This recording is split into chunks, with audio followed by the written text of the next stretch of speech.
안녕하세요. 유수연입니다. 자, 오늘 여러분들하고 저하고 해보시는 게 샘플 강의예요. 그래서 샘플 강의이긴 하지만 이제 여러분들한테 좀 파5에 대해서 전반적으로 보는 눈, 그리고 앞으로 공부를 해야 되는 부분, 이런 거에 대해서 중심을 좀 잡아드릴 수 있는 그런 강좌가 되도록 좀 실질적으로 도움이 되실 수 있어야겠죠. 샘플 강의라고 해도. 그래서 오늘은 이 보는 눈을 좀 가져보도록 할게요. 파5에 대해서. 일단 파5가 사실 그 가장 중요한 파트는 아니에요. 여러분들은 공부한다 그러면 맨날 파5만 하고 있는데 파5가 제일 중요한 파트냐.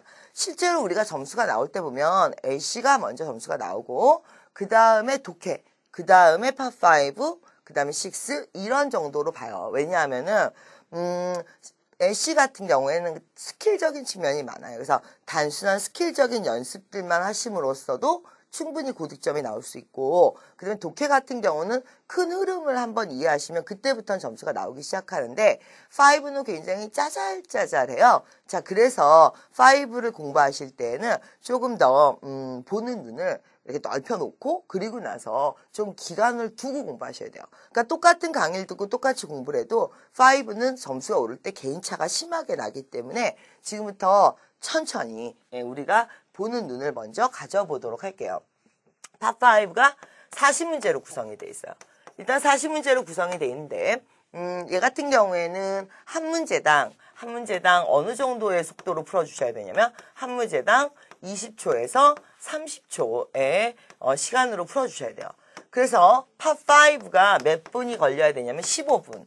그 다음에 파6가 8분. 그러면 답안 작성 2분. 그 다음에 파7이 총 48문제죠? 48분. 답안 작성 2분. 자, 이렇게 떨어지면요. 이게 딱 75분이 나와요. 자, 그래서 여러분들 시간 배정을 할 때, 연습을 하실 때, 요 정도의 느낌으로 연습을 해주시면 되겠고요. 근데 파5가 생각보다 문제가 어려워요. 자, 왜 문제가 어렵냐면, 얘가 정말 사람을 약 올리는 느낌이 있는 게 문제를 이렇게 보고 있으면 어서 많이 봤어요. 어서 많이 봤는데 답만 안 나와요. 어서 많이 봤는데 답만 안 나오는 그런 느낌이에요. 근데 왜 어서 많이 봤는데 답만 안 나오느냐? 일단 요즘 대세가 이 문장의 구조 분석과 그 다음에 필요품사를 찾는 이런 게 대세예요. 필요품사 찾기 이것이 대세고요. 그 다음에 얘가 전체 시험의 50% 이상을 차지하고 있다 생각하시면 돼요. 그 다음에 이제 어휘가 있는데 어휘라고 했을 때 우리가 막연히 많은 어휘가 나오느냐 그건 아니고요. 대략적으로 했을 때 한 1200개 정도 되는 애들이 반복적으로 출제가 돼요. 그래서 공부를 할 때 어려운 건 뭐냐면 어서 많이 봤어요. 어서 많이 봤는데 계속 답이 안 나와요. 왜냐면 얘는 뜻을 갖고 풀고 있는 게 아니라 자 어떤 식으로 이걸 정리해야 되느냐. 일단 그러니까 파5가 보다 보면 어서 많이 봤다라는 느낌을 주는 거 지난 한 10년치 기출문제를 엑셀에 넣고 이렇게 돌려보시면요. 그러면 우리가 통계적으로 ABCD가 겹치는 것들을 쭉 추려내고 이렇게 보면 1200개 정도가 한 97%의 확률을 가지고 반복 출제가 돼요. 그러니까 새로 나오는 문제는 매달 3%? 어휘가 정도? 3% 정도? 문제수를 봤을 땐 5, 6를 합쳤을 때 두 문제에서 세 문제 정도가 기출문제가 아니라 새로운 어휘를 이용한 문제가 되겠고요. 52문제 중에 최대 3문제 정도가요. 그리고 49문제가 나왔던 문제들이 다시 나오는 형태예요. 근데 이제 어서 많이 봤는데 답이 안 나오는 이유는 얘가 언제 누구와 어떻게 답이다. 누구와 어떻게 답이다를 공부하셔야 되기 때문에 이게 이제 상당히 어려운 부분이 되겠죠. 그래서 이 부분이 이제 정리가 잘 안 되시고요. 그 다음에 문법이라고 한다는 거. 문법은 그렇게 다양하진 않고요. 문법은 우리가 이제 우리 책의 순서를 보시면 12종류로 나눠지고 있는데 일단 이런 거죠. 나는 관계대명사를 알아. 근데 이제 막연히 여러분들이 관계대명사를 안다는 것과 어떻게 되는 거냐면 토익 시험에 나온 관계대명사 역사를 보면 사람 다음에 후, 사물 다음에 which 이런 게 아니라 전치사 플러스 관계대명사 아니면 부분관계대명사 아니면 관계대명사가 생략됐을 때 분사 아니면 관계부사 뭐 복합관계사에서 ever, however, whatever, whoever 그럼 이 중에 여러분들이 관계대명사 안다고 그랬는데 몇 개나 아냐는 거죠. 지금 정확하게 whatever하고 whichever 구별하실 수 있으세요? 아니면은 전치사 플러스 관계대명사일 때 전치사 선택하실 수 있으세요? 자, 이런 것들. 그래서 시험에 나오는 게 관계대명사에선 크게 5개 정도, 예를 들면 대명사에선 7개 정도, 예를 들면은 비교급에 7개, 최상급에 9개, 뭐 이 정도씩 있어요. 그러니까 문제는 공부를 아주 깊이 있게 많이 하시라는 건 아니지만 걔네들에 대해서 얼마나 자유자재로 쓸 줄 아느냐, 시험에 나오는 관계대명사 5개를 얼마나 확실히 공부를 해놨느냐, 이런 것들이 되겠고, 이게 이제 명색이 비즈니스 영어잖아요. 그러다 보니까 이제 비즈니스 익스프레션이라든지 이런 것들이 이제 좀 나오면 당황스럽죠. 그래서 크게는 이렇게 팝5의 문제는 4가지 각도로 나눠볼 수가 있는데, 문제는 여기서 끝나는 게 아니라 얘가 복합성으로 나온다는 거예요. 그러니까 구조와 어휘를 합쳐 나온다든지, 어휘와 문법이 합쳐져서 나온다든지, 아니면 비지와 뭐 품사가 합쳐서 나온다든지, 복합성. 그래서 실제로 이제 문제의 비율을 보면 팝5 같은 경우에는 공부를 하실 때 40문제가 다 어려운 게 아니에요. 33문제 정도는 누구나 풀 수 있어요. 그러니까 여기 이제 700대 정도가 되겠는데, 이건 누구나 풀 수 있는 문제고요. 그 다음에 네 문제 정도가 약간 어려워요. 복합성을 가진 문제가 나와요. 이게 이제 800대를 좌우한다고 생각하시면 되고, 그 다음에 3문제 정도가 상당히 어려워요. 이걸 다 동시에 이용하면서 풀려요. 그런데 그게 이제 900대가 되겠죠. 근데 얘네들을 이제 몇 개를 맞추느냐가 관건이죠. 그래서 공부를 하다 보면 반복이 되는 게 뭐 명사 앞에 형용사예요. 동사, 수식이라는 건 부사예요. 이런 거는 사실 저랑 굳이 하실 필요는 없다고 생각을 해요. 그러다 보니까 강의가 어느 쪽에 많이 맞춰져요? 저희 반 같은 경우는 실전반이기 때문에 여기에다가 많이 맞춰지게 되죠. 근데 이제 책은 이 앞부분에 33개까지 포함할 수 있게끔 제작이 돼 있지만, 강의 자체는 이 비중이 절반 정도, 절반은 이 정도에 많이 맞춰져 있다, 이렇게 생각하시면 돼요. 그래서 제 강의를 들으실 때는 책을 어느 정도 예습을 하신 상태에서 이건 혼자 풀 수 있다 라는 전제하에서 이걸 위주로 이제 수업을 들으실 분들이 이제 이 유스타 RC를 선택을 하셔야 될 것 같아요. 자, 그러면 이 얘네들은 어떻다? 7문제는 얘네들을 복합성으로 물어본다. 그래서 문제가 어렵다. 자, 이런 얘기였어요. 그러면 예를 들면은 이제 우리가 어떤 문제를 보게 될 거냐.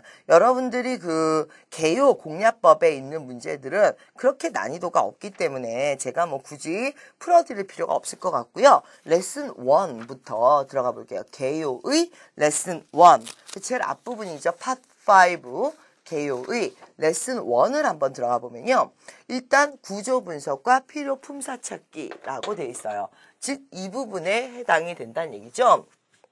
이 부분의 문제가 일단 가장 비중이 높으니까요. 그래서 문제를 한번 풀어보도록 할게요. 일단 자, 주어와 동사 찾기, 문장 안에는 반드시 동사가 존재한다, 이렇게 돼 있고요. 그 다음에 접속사와 관계사의 개수 더하기 1은 동사의 개수이다, 이렇게 돼 있어요. 앞으로 모든 토익 문제를 풀 때에는 여러분들이 명심하셔야 되는 게, 자, 모든 팝5 문제는 어떻게 접근을 하시는 거냐면, 일단 주요 성분을 먼저 찾고, 이거 제가 앞으로 문제 풀 때 안 해드려도 반드시 하셔야 돼요. 주어, 동사, 이건 먼저 찾으시는 거예요. 그러니까 문장의 기본 성분이 하나의 주어와 하나의 동사이기 때문에, 그리고 전치사 명사나 이런 수식 어구들은 가로로 묶고 이렇게 좀 지워주셔야 돼요. 수식 어구들은 가로로 묶고 좀 지워주셔야 돼요. 그래야 뭐가 확실히 보여요? 주요 성분이 보이고, 그 다음에 이제 접속사가 나오면 뭐 주어 동사가 또 나온다든지 이런 쪽으로 빠지게 되겠죠. 자, 그러면 문제를 한번 풀어보도록 할게요. 일단 첫 번째 문제요. 자, after 가로 여시고요. 그 다음에 years 가로 닫으시고요. of 가로 여시고 testing 가로 닫으시고요. 그 다음에 ABC에, 자, 중요한 건 뭐예요? 주어만 찾아놓으시면 돼요. 따라서 models에 동그라미 쳐주시고요. 얘가 주어죠. 그 다음에 competitive 형용사, images 명사, 대내사 가로 여세요. 이거 접속사네요. 그 뒤에 주어 동사가 또 있죠. 그래서 가로 닫으세요. 2까지. 그럼 내 눈엔 이 문장이 어떻게 보이느냐? 내 눈엔 이 문장이 형용사 명사가 보이고요. 자, 그 다음에 접속사와 주어 동사가 보여요. 그러면 여기엔 누구 자리가 되는 거예요? 본동사가 없네요. 자, 그래서 본동사 자리라는 걸 알 수 있는데, 자, 주어가 어땠다고요? 복수였다고요. 따라서 S가 붙은 건 답이 될 수 없겠죠? 따라서 B는 답이 될 수 없고요. 그 다음에 자, ing나 투부정사도 본동사를 할 수는 없어요. 따라서 D도 답이 될 수 없고요. 그 다음 product는 명사죠. 그러면 C도 답이 될 수 없고요. 그래서 답은 뭐가 되는 거죠? 답은 A가 된다, 동사. 이런 문제예요. 이런 문제는 이제 앞부분, 파5의 앞부분에 많이 몰려있죠. 근데 이제 제가 본 강의를 시작하기 전에 꼭 말씀드리고 싶은 건 여러분들 모든 문제를 풀 때는 항상 교통 정리를 좀 해놓고 푸시라는 거예요. 지금 보시면 수능과 그 다음에 토익의 가장 큰 차이가 뭐냐라고 물어보시면 수능 때는 독해를 위주로 하셨어요. 왜 그러냐면 수능의 목표가 대학이나 대학원에 가서 여러분들이 전공서적을 읽으면서 자, 뭘 하시는 거예요? 지식을 습득하시는 거예요. 영어로 지식을 습득하는 거예요. 그러다 보니까 남이 써놓은 걸 읽고 이해하고 번역을 하는 위주의 공부를 하셨어요.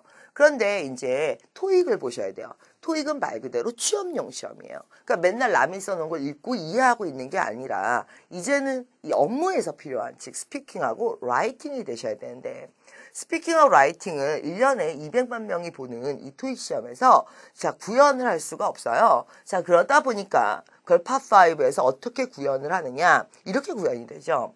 자 내가 필요한 단어를 사전을 찾아서 다 찾았어요. 근데 그걸 늘어놓으면 센텐스가 되느냐? 아니죠. 그걸 늘어놓는 방법을 알아야 센텐스가 나오겠죠.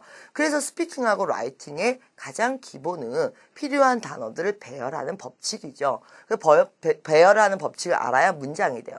그렇지 않으면 단어로 얘기를 하죠. 그 단어를 하나 툭툭 던지면서 문장이 아닌 센텐스가 아니란 얘기죠.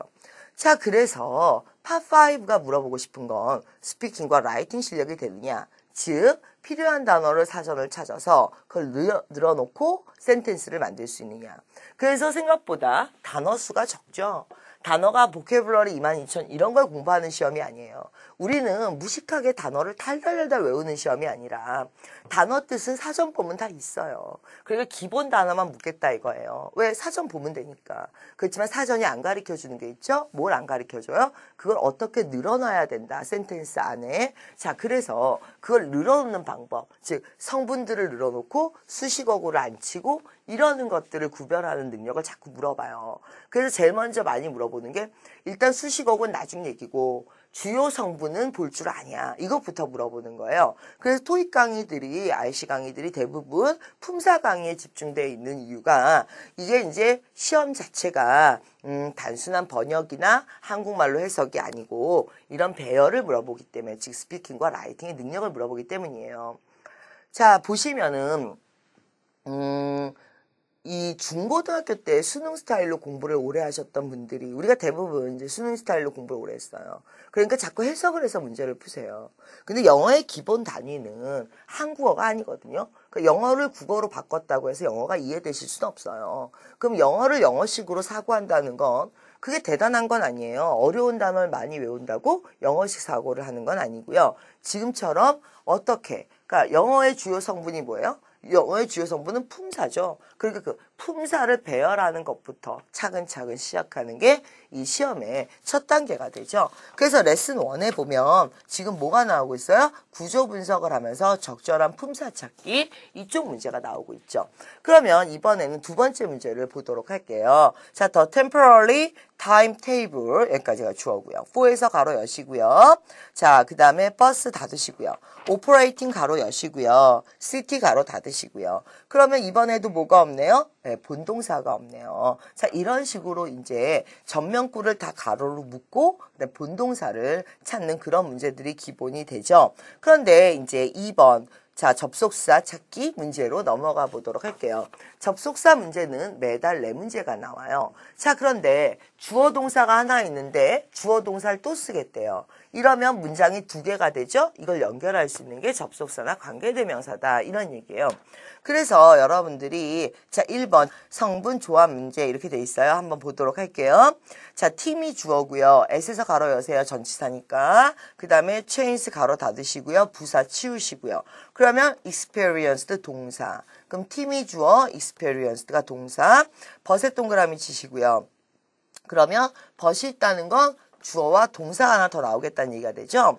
근데 동사가 나오긴 해야 되는데 자 이제 뭐까지 봐야 돼요? 성분 배열까지 보셔야 돼요. 밑줄 뒤에 목적어가 없네요. 그러니까 무슨 태가 돼야 되죠? 수동태가 돼야 되고요. 수동태가 돼야 되니까 일단 쫙 ABC가 다 털어지대요. 그러면서 답이 D가 돼야 되는 거죠. 그러니까 이게 영어 토익 문제가 어려운 이유는 구조 성분만 생각하면 안 되고 또 앞뒤 배열도 생각해야 되는 거죠. 그러니까 동사가 있어요. 주어는 단수예요, 복수예요. 목적어가 있어요. 접속사는 있어요. 이런 것들 다 따지면서 푸는 게 파5 문제다. 이런 얘기예요. 자, 그러면서 두 번째 문제 보도록 하죠. 자, 지금 세 번째 문제 볼까요? surrounding were 대신네요. 여러분들 앞으로 문장 중간에 주어 뒤에 관계대명사가 나오면 무조건 가로 여셔야 돼요. 그래서 명사 뒤에 관계대명사가 나오면 무조건 가로 여시고요. 그 다음에 첫 번째 동사를 지나서 두 번째 동사로, 그래서 두 번째 동사 앞에서 가로로 닫으시는 거예요. 그러면 대세에서 가로 열고 첫 번째 동사를 지나 두 번째 동사 앞에서 닫는다 그랬어요. 그러니까 will 앞에서 가로를 닫으세요. 그럼 명사 뒤에 대승 관계대명사니까 자, 관계대명사가 있고요. 그 다음에 will be 뭐가 되죠? constructed는 본동사. 그럼 관계대명사 뒤에 동사가 하나 더 있어야 된다는 얘기죠. 근데 이 동사는 밑줄 뒤에 목적어가 있네요. 조셉 파크. 그러니까 능동이 돼야 되죠. 자, 그럼 정리를 해볼게요. 주어는 단수고요. 능동이고요. 뒤에 목적어가 있고요. 그럼 D는 수동이니까 안 되고요. 그 다음에 능동 중에서도 자, A는 동사가 아니에요. 그 ing는 동사가 아니니까 치우시고요. 주어가 단수예요. 그러면 inclose에 s가 붙었어야 되겠죠? 그러니까 C도 안 되고요. 그래서 답이 B가 된다. 이런 식이죠. 근데 문제를 볼 때 특징을 보시면요. 제가 해석해서 문제를 물론 안 풀어드리기도 하지만 오답을 먼저 제거하면서 문제를 풀고 있어요. 그러니까 왜 오답을 제거하면서 문제를 풀고 있어요? 이런 문제들은 주관적으로 해석을 해서 내 생각엔 얘가 답이에요 라고 얘기하면 오답이 나오기가 쉬워요. 그래서 이런 시험 영어들은 자, 오류가 있는 것을 먼저 제거하고 논리적으로 자, 객관적으로 정답을 하나 남기는 식으로 문제를 풀어버릇 하셔야 실수가 없이 고득점을 내실 수 있어요. 자, 그러면 레슨 2로 이제 넘어가 보도록 할게요. 레슨 2로 넘어가 보시면 이제 뭐가 나오느냐. 이 문장을 제가 토익이 원하는 게 뭐라고 그랬냐면 파5에서 문장의 조합 능력이에요. 그랬어요. 조합 능력이다 보니까 유난히 많이 물어보는 문제가 뭐예요? 라고 얘기하면 자, 주어, 동사, 목적어, 주절이 있어요. 주절이 있는데 자, 이 앞에 뭔가 알파를 붙이고 싶대요. 자, 이 뒤로 알파를 붙이고 싶대요. 이때 붙이는 방법이라는 게 정해져 있는 거거든요. 자, 나는 뭘 쓰고 싶어요? 여기다? 물론 부사를 쓰셔야죠. 왜? 써도 그만이고 안 써도 그만이니까. 자, 명사를 쓰고 싶어요. 그럼 전치사 내놓으세요. 주어 동사를 쓰고 싶어요. 그럼 접속사를 내놓으시고요. 자, 동명사를 쓰고 싶어요. 그럼 다시 전치사를 주셔야죠. 이런 식으로 이게 이제 플러스 알파를 붙이는 방법에 대해서 물어본다는 얘기죠. 그래서 예를 들면 자, 문제를 저랑 같이 풀어볼게요. 1번 리차드 레스토랑 여기 한번 보도록 할게요. 자, 메뉴까지가 싹 다 주어인가요? 끊으셔야죠. 레스토랑 끊으시고요. features 끊으시고요. 근데 나는 이 features가 명사인 줄 알았어요. 안 돼요. 왜 안 되냐면 자, 이런 것도 굉장히 헷갈리는 거예요. 나는 이 feature가 명사인 줄 알았어. 잘 생각해 보셔야죠. 왜냐면 feature가 명사라면 뒤에 various kind를 받을 수가 없죠. 그쵸? 그러면 여기서 어떻게 보셔야 돼요? 레스토랑이 주어, features가 동사, 그 다음에 various kind of menu가 목적어 이런 식으로 보셔야 되죠. 그러면 주어, 동사, 목적어를 다 썼다 이거예요. 주어, 동사, 목적어를 다 썼는데 뒤에 또 뭘 쓰겠대요? 뒤에다가 주어, 동사를 또 쓰겠대요. 그러면 제가 아까 뭐라고 그랬어요? 접속사를 하나 써주셔야겠네요. 자, 그래서 A, B, C, D 중에 접속사는 이렇게 물어봤어요. 자, 그러면 unlike는 접속사가 아니에요. 전치사죠. 일단 걔는 지우시고요. 자, 주어 동사 이거 다시 봤어야 되겠다. 죄송합니다. 메뉴에서 끊으시고요. 자, 메뉴 앞에 정리할게요. 레스토랑 주어 표시하시고요. features 동사 표시하시고요. various kinds of 자, 메뉴 목적어 표시하셨어요. 근데 문제는 밑줄 뒤에 과연 주어 동사가 있는 걸까요? 아니면 명사가 있는 걸까요? 이걸 보셔야 되겠네요. 그래서 난 밑줄 뒤를 보기로 했어요. 메뉴가 있어요. 자, 근데 offered가 관건이죠. 그럼 제가 물어볼게요. 오퍼가 타동사 아니에요? 무엇을 제공하다 이래서? 그러니까 오퍼가 동사였으면 목적어가 있었겠죠? 근데 목적어가 없이 by가 나왔네요? 그 offer는 여기서 동사라고 보셔야 돼요. 아니면 분사 pp라고 보셔야 돼요. pp죠. pp니까 뒤에 by가 나왔겠죠. 여기까지 이해되셨어요? 그러면 명사 뒤에 동사가 있었다면 나는 접속사를 선택했겠지만, 자, 명사가 나오고 pp, 즉 과거 분사, 수동 분사가 나왔기 때문에 우리는 어떻게 봐야 돼요? 동사가 없는 거죠? 그럼 명사만 연결하면 되는 거죠? 전치사가 나와야 되죠. 그러면 정리를 해볼게요. offer가 여기서 동사였으면 답은 접속사가 되는 거고, offer가 pp 수식어고, 그러니까 답은 전치사가 된 거예요. 이런 식으로 이제 이 문제를 여러분들이 이걸 대체로 어떻게 푸시냐면 이 문제를 딱 들으면 해석을 하세요. 그럼 해석을 하면은 unlike나 unless나 whereas나 해석은 비슷해요. 성분이 달라서 그렇지. 이런 데서 이제 우리가 혼란을 많이 느끼죠. 그래서 가능한 한 이 토익 문제들을 처음에 공부를 시작할 때부터 품사나 성분으로 접근을 하시면서 자, 해석을 할 줄 알면 더 좋고요. 예, 아니면은 일단 먼저는 성분과 품사를 배열하는 것부터 좀 신경을 쓰셔야 돼요. 자, 그래서 우리가 뭐를 한번 풀어볼까요? 예를 들어서 4번 문제. 자, 4번 문제 한번 볼게요. 밑줄 있고요. 쉼표가 있고요. 그 다음에 그 뒤에 모텔 주어 is 동사 그랬어요. 그럼 주어 동사가 있는데 이 자리네요. 근데 딱 한 자리예요. 딱 한 자리. 자, 명사가 있으면 전치사 2단어, 주어 동사가 있으면 접속사 3단어. 근데 한 단어만 넣겠대요. 이런 경우에는 뭐가 나와야 될까요? 그렇죠. 이런 경우에는 대부분 부사가 나오게 되는 거죠. 여기까지 이해되셨죠? 근데 거기에 뭐 예를 들어 나 D를 쓰고 싶어요. 명사를 쓰고 싶으면 전치사를 주셨어야 되는 거죠. 자, 여기까지 이해되셨어요? 자, 그러면서 우리가 7번 마지막 문제, 좀 어려워 보이는 문제 한번 풀어보도록 할게요. 7번 문제를 보시면 자, 여러분들 이 문제 어떻게 푸셨어요? 자, 이 문제 이렇게 푸셔야 돼요. Mr. Han 끊으시고요. 그 다음에 complete 완성하다 끊으시고요. project 끊으시고요. This Friday 끊으시면 주어, 동사, 목적어가 다 나왔네 이렇게 되죠. 그 다음에 all data 그랬어요. 그런데 그 뒤에 he가 나왔어요. 자, 이런 게 구조를 복잡하게 하면서 들어온 거거든요, 지금. 자, 일단 이거 한번 물어볼게요, 제가. 자, 여러분들이 이제 예를 들어서 the book he wrote 라고 얘기하면 이거 어떻게 되죠? 그 사람이 쓴 책이죠. 그러니까 주어가 있고 동사가 있는데 여기에 뭐가 생략돼요? 관계대명사, 목적격이 생략이 되죠. 자, 그러면서 얘가 이게 목적어가 되는 거예요. 이해되셨어요? 그럼 제가 이제 이런 얘기를 많이 할 거예요. 명사 뒤에 대명사가 있네? 지들이 복합명사야? 왜 붙어 있어? 가로 열어! 이런 얘기 많이 할 거거든요. 그러면 여기에도 지금 보시면 자, all the data 해놓고 he가 나왔어요. 어떻게? he 가로 여셔야죠. 자, 그러면서 need, 자, 닫으세요. 그러면 he가 주어, need가 동사, 목적은 데이터죠? 자, 그래서 he need, 자, 어떻게 써요? 이제 지우셨어요. 이걸 이렇게 지웠다고요. 그랬더니 뒤에 뭐가 나왔어요? 본동사가 나오네요, 지금. 자, 본동사가 나왔다는 건 데이터가 주어이고 alives가 동사라는 뜻이 되죠. 자, 그러면 얘네를 연결하려면 뭐가 하나 있어야 돼요? 접속사가 하나 있어야 자, 돼요. 그러면 여기 정리 좀 해볼게요. 앞에 주어 동사가 있었어요. 접속사가 있어요. 그 다음에 관계대명사 목적격이 내 눈에는 안 보이지만 있는 거예요. 그럼 문장이 몇 개? 하나, 그 다음에 둘, 셋.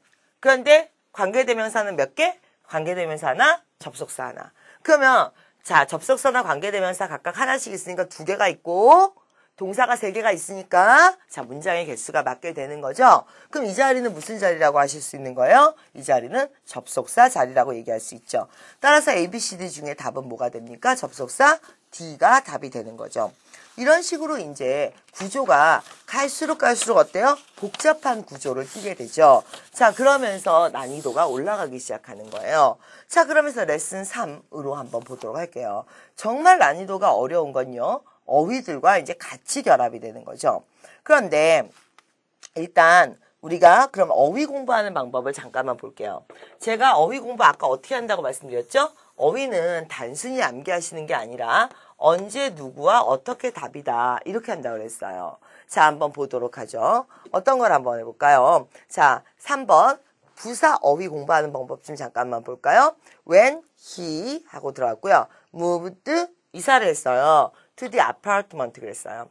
일단 usually부터 시작해 볼게요. usually는 우리가 빈도부사라고 해서 주기적이고 일상적이고 반복적일 때 쓰죠. 근데 이사를 주기적이고 반복적으로 하는 건 아니죠. 일상적으로 이사를 하는 건 아니에요. 따라서 D usually는 답이 될 수 없고요. highly 그랬어요. highly는 뭐하고 동의어예요? highly는 very하고 동의어예요. 얘는 누구만 수식해요? highly, very는 형용사만 수식해요. 근데 밑줄 뒤에 형용사가 아니라 동사가 있네요. highly나 very는 동사를 수식하지 않기 때문에 답이 될 수 없어요. 그러면 initially 무슨 뜻이에요? initially는 원래 최초에는 뭐뭐였다? 근데 지금은 아니다. 이런 뜻이에요. 그러면 initially도 의미가 안 맞고요. 자, 이사했어요. 어떻게 이사했죠? recently. 최근에 발생한 사건이죠. 따라서 오늘 답은 recently가 되는 거죠. 이렇게 이제 여러분들이 저랑 구조도 공부를 이렇게 하셔야 되고, 그 다음에 어휘는 어휘대로 공부를 또 하셔야 돼요. 예를 들면 제가 이제 다른 걸 한번 물어볼게요. 어떤 걸 물어볼 거냐면은, 거기에, 자, 비즈니스 어휘. 이 문제가요, 2009년도, 2010년도에 팟6에 나와서 굉장히 오답률이 높았던 문제예요. 자, because 가로 여시고요. part 가로 닫으시면요. 우리가 다 교체했어요. 부품들을. 그렇기 때문에 더 이상 문제가 없을 거라고 생각해요. 이렇게 됐어요. 근데 ABCD를 한번 보실게요. ABCD, expect, 기대하다, suppose, 자, 생각하다, 그 다음에 guess, hope, 바란다. 더 이상 문제가 없기를 바란다. 자, 그랬을 때 어떤 게 답이 될 수 있어요? 이러면 여러분들이 뭐가 헷갈리냐면 suppose도 뭐뭐 할 것이라고 이제 가정하다, 예상하다, expect도 뭐뭐 할 것이라고 가정하다, 예상하다. 이렇게 되죠? 그럼 답이 A도 될 수 있고 B도 될 수 있는 거 아니에요? 이런 문제가 발생하죠. 다시 한번 말씀드리지만 이 문제 너무 어려워요. 이런 게 시험에 나왔어. 이러시면 안 돼요. 이 문제 같은 경우 2010년도 기출문제 팟6에 나왔던 문제인데 굉장히 여러분들이 많이 들으셨던 문제라고요. 그럼 뭐가 문제예요? 자, 어휘. 언제 누구와 어떻게 쓴다. suppose라는 건 guess의 의미예요. 막연한 추측이에요. 막연한 추측. 그러나 expect는 predict, expect. 이런 거는 뭐예요? 미리 예측하는 거죠. 자, predict나 expect는 어떤 근거를 가지고 확신을 가지고 기대하는 거예요. 그럼 내가 소비자한테 얘기할 때 뭐 추측이에요. 아마도 문제가 더 없을 거예요. 이렇게 얘기하겠어요? 아니면 소비자들한테 얘기할 때 자, 내가 다 고쳤으니까 어떤 근거를 가지고 자, 자신 있게 나는 더 이상 문제가 없을 거라고 생각한다. 이렇게 얘기하겠어요. 그렇죠. 아마도 추측성의 발언이 아니라 자, 근거를 가지고 예측을 하는 거죠. expect가 predict 이런 것들이 답이 돼야 되는 거죠. 그래서 해석상으로는 비슷하게 느껴질지 모르지만 쓰임이 다르다는 거죠. I suppose you are right. 내 생각엔 너가 맞는 것 같아. 이런 식의 표현이 아니라 지금 because라는 근거를 제시하면서 확신을 가지고 예측을 하는 expect나 predict가 답이다. 그러니까 이제 토익 어휘가 생각보다 공부하기 힘들어요. 왜냐하면 그냥 봤을 때는 언뜻 봤을 때는 다 어서 많이 본 단어들인데 정확한 출제 포인트들을 못 잡아내시기 때문에 그렇거든요. 자, 그러면 또 어떤 것들을 좀 해보도록 할까요? 자, 지금 여러분들이 이제 품사로 다시 들어가 볼게요. 자, 2번 문제 마지막입니다. 2번 문제 한번 풀어볼게요. 올도 가로 여시고요. 그 다음에 이제 10 years 닫으세요. 그러면 올도 접속사에 동그라미 이렇게 쳐놓으세요. 자, 접속사가 하나 있으니까 문장이 2개가 나오겠네요. 그렇죠? 자, we expect 주어 동사 대절이에요. 대절. 자, 명사절을 이끄는 대는 언제든지 생략되니까 자, 비록 우리가 뭐뭐라고 생각해요? 목적어 the economy will recover 될 것이라고 생각하지만 끊으시고요. 분석자들은 뭐라고 얘기해요? 분석자들의 연구 result는 주어 indicate 보여줍니다. 동사 어떻게 보여줘요? 자, 다른 것들을 보여준다. 이렇게 나와야 되거든요. 근데 beside가 부사예요. 장소의 부사죠. 부사, 장소의 부사입니다. 자, 그러면은 beside는 답이 될 수 없고요. somehow. 제가 방법론적인 건데 do it somehow. 어떤 식으로든 해봐. finish it somehow. 어떤 식으로든 끝내봐. 이거는 방법, 어떤 식으로든 이런 부사예요. 자, 그러면 otherwise 이건 접속 부사 그 밖에 달리 이런 뜻이고요. else 하면요. something else 이것도 그 밖에 달리 이런 뜻이에요. 자, 그랬을 때 오늘의 답이 뭐가 돼야 되느냐? 자, although와 같이 쓸 수 있어야 돼요. although 뭐뭐이지만, 자, otherwise 그 밖에 다른 것들을 예측하고 있습니다. 좀 다르다 이거죠. 그 else는 답 안 돼요. 네, else는 단독으로 쓰이지 않아요. 그래서 someone else, somewhere else, somebody else 이런 식으로 붙여서 쓰거든요.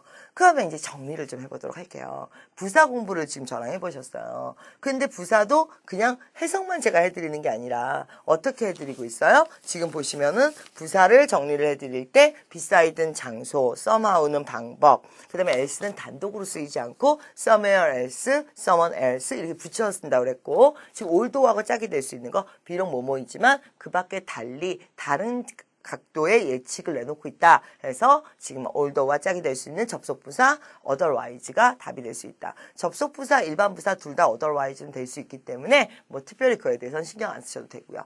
자, 그래서 일단 이제 공부 방법을 좀 보셨어요. 그럼 구조 분석도 해야 되고요. 어휘도 해야 되고요. 그 다음에 이제 본 강의는 제가 무엇에 많이 신경을 쓰냐면 얘네들의 신경을 많이 써요. 자, 그래서 정리를 좀 해보면요. 저희 강의가 스텝 1이 이쪽으로 많이 치중이 돼 있을 거예요. 그래서 이쪽으로 가다가 자, 스텝 1의 뒤쪽을 가면 부사편 아니면은 자, 뭐 전치사편 이러면 이제 이게 어디 쪽으로 많이 이동하냐면 어휘 쪽으로 자꾸 이동을 해요. 강의가. 맨 처음에는 문법 강의로 가다가 초반에는 뒤로 갈수록 이제 어휘랑 결합되는 강의로 가고요. 그러면서 이거는 이제 모든 문제마다 제가 구조 분석은 당연히 해드리면서 강의를 해드릴 거고요. 그리고 나면 이제 뒤쪽으로 가면 갈수록 이제 어휘 익스프레션까지 이제 스텝 1의 뒤쪽으로 가다 보면 나오게 될 거예요. 스텝 2로 넘어가시면 6와 7 강의가 있고요. 그리고 나면 모의고사 강의가 있는데요. 특히 모의고사 강의 쪽으로 가면 어휘가 점점 더 비중이 커져요. 강의를 보면 앞쪽은 문법과 구조가 강하고요. 뒤쪽으로 갈수록 어휘와 그 다음에 스킬 쪽으로 가는 강의가 되고, 강의는 5에서 6, 7을 넘어가는 식으로 이렇게 가도록 하겠습니다. 그래서 오늘 샘플 강의이자 전체적으로 토익 공부 방법에 대한 얘기를 좀 해드렸고요. 이제 자세한 얘기는 본 강의 때 시작해 보도록 하겠습니다. 오늘 여기까지 하죠. 수고하셨습니다.